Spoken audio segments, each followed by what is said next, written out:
Hello, in this video I will show you how to export a model from MoI for later use in other softwares or maybe game engines. Before starting, I want to point that I made a small fillet around the edges of this hole where our bolt is located, because by doing that we get a nice fillet around those edges, so when we are going to render it inside Blender it will have nice highlights. To export, you can either select the object you want if you have multiple ones in your scene, or if you don't have anything selected, it will export the whole scene as it is. I like to select my objects regardless, so I will select the whole table and then go to File, Export. You have to choose a file format. In this case, we want either the OBJ or FBX. I prefer OBJ, so I will select it. If you are going to 3D print it, you can choose maybe STL or other format supported by your 3D printer. But in this case, we're going to render it inside Blender. So OBJ, I'll call it sci-fi table. Let's save it. And now you have some options. You can still move around your viewport. So I'll move this here because I want to show you what these options do. First of all, you have to choose the output. You have n-gons, quads and triangles only. This is a simple piece, so we don't have many polygons running around weirdly, because it's mostly a flat object. But if you have a more complex object, maybe, I don't know, like a spaceship, some sort of organic form, then you will have to play around a lot more.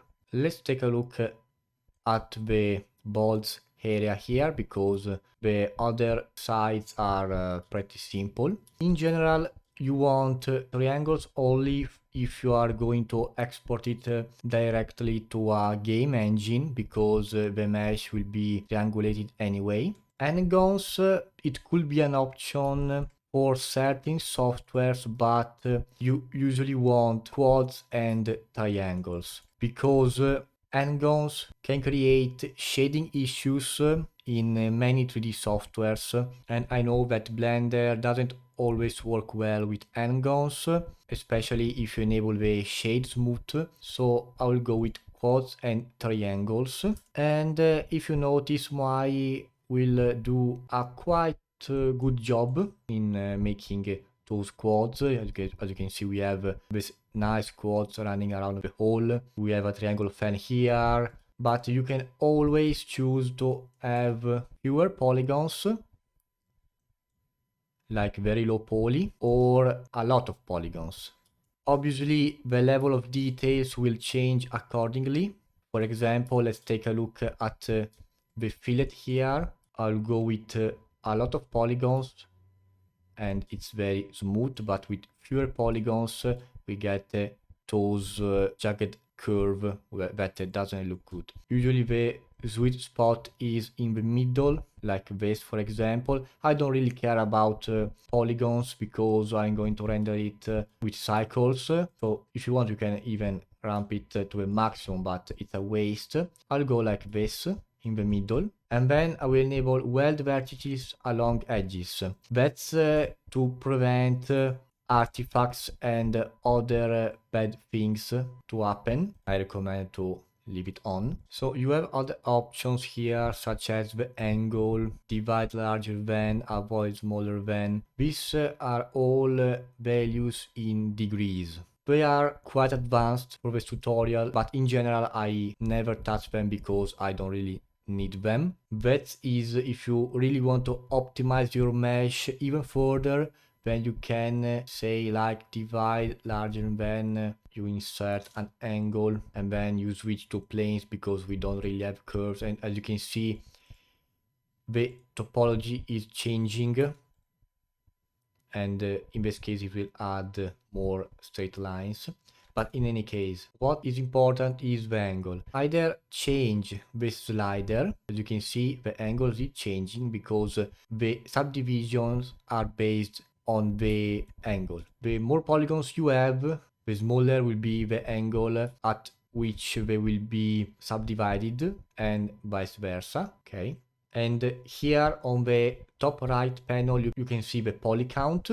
We are at 27,000 right now. If you want to use the angle instead of a slider, I recommend going into Blender or your software of choice, select any mesh, go to the object data properties. Under normals, you have the auto smooth feature. By default is at 30 degrees, which is completely fine. And that's the degrees you want to insert here, so 30. This will work in most cases, but it also gives you less detail. As you can see, the holes and the bolt here are less detailed, but if you are at this distance, for example, it will look good regardless. For this video, I want to use the slider, so I'll set it to like 12 here. So we have these nice details and rounded bolts and holes, bevels and so on. We are at 16,000 polygons, which is fine.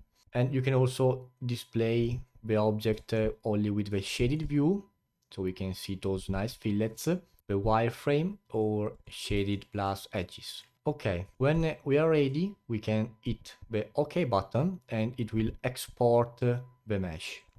Done. It's very fast and we will have it in our chosen location. I have it here, my object and the materials. Okay, so in the next video I'll show you how to render it inside Blender, but for the moment that's all. So if you enjoyed this video, leave a like to support the channel, subscribe to stay up to date with the latest content. If you have any question, comment below and I'll see you in the next one.